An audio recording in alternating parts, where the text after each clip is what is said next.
Bonjour et bienvenue dans cette vidéo. Aujourd'hui, nous allons réaliser une simulation par élément fini sur SolidWorks. L'objectif est d'analyser le comportement d'une pièce en tôle soumise à une charge distante. Nous allons suivre plusieurs étapes, notamment l'application du matériau, la définition des conditions limites, l'ajout de maillage et enfin l'exécution de la simulation.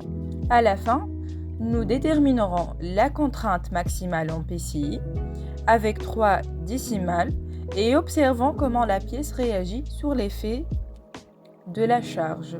Passons sans plus attendre à la première étape. Je vais commencer par ouvrir le fichier. Après, je vais cliquer sur SolidWorks Simulation. Puis, je trouve cette icône simulation. Puis, je vais démarrer une nouvelle étude.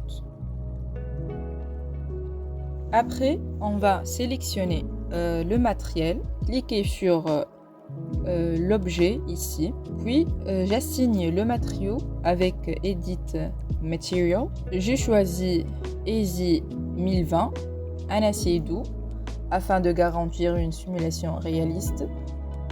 Appliquer, puis fermer. Je vais maintenant définir l'élément de coque, c'est la troisième étape.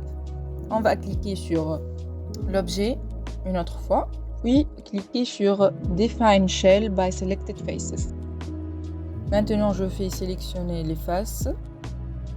Assurez-vous de sélectionner Full Preview ou aperçu intégral pour toutes les faces.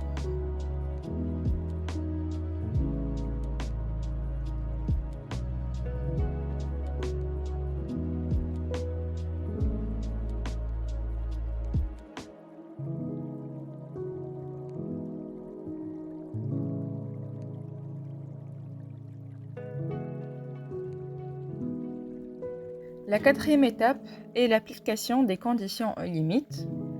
Maintenant, je vais fixer la pièce et appliquer la charge en cliquant sur Fixtures ou Déplacement imposé, puis sélectionner Fixed Geometry ou Géométrie fixe. Je vais sélectionner les périmètres des deux cercles. Cela signifie que ces parties ne pourront ni bouger ni déformer sous l'effet de la charge.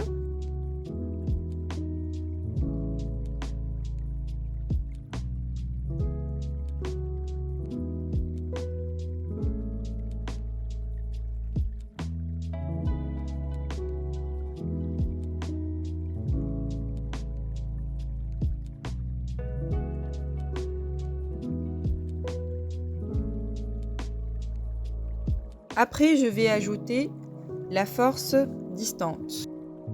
Cliquez sur External Loads ou chargement externe. Choisissez force, puis je vais entrer les coordonnées du point d'application.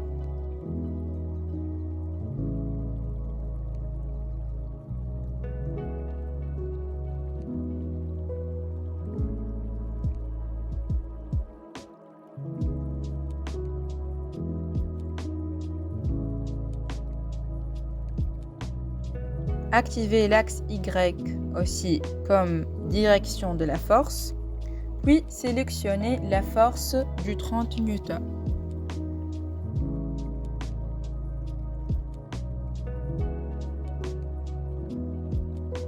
Et voilà. Cinquième étape, définir le maillage. Avant de lancer la simulation, je dois créer un maillage adapté pour obtenir des résultats précis. Sélectionnez Mesh ou maillage, puis sur Créer le maillage. Allez dans Paramètres de maillage et choisissez Maillage basé sur l'accord pur. Je vais maintenant définir la taille maximale de l'élément, 2 mm, et la taille minimale, 0,1 mm.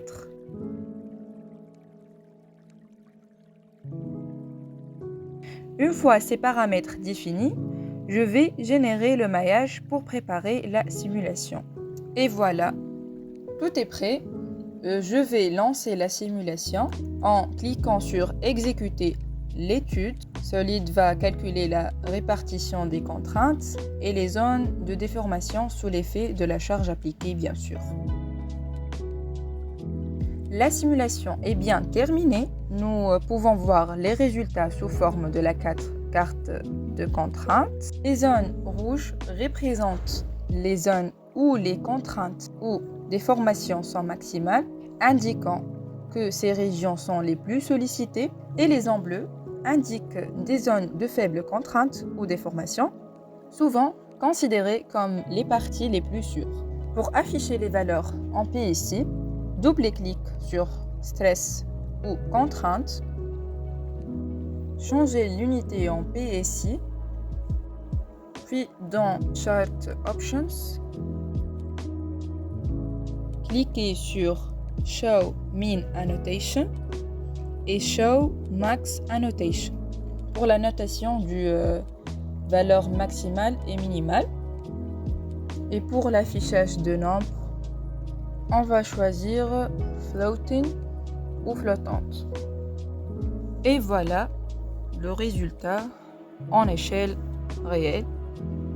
La pièce subit d'une contrainte maximale 37 293 en PSI et une valeur minimale 22 966 PSI avec une limite d'élasticité 50 991.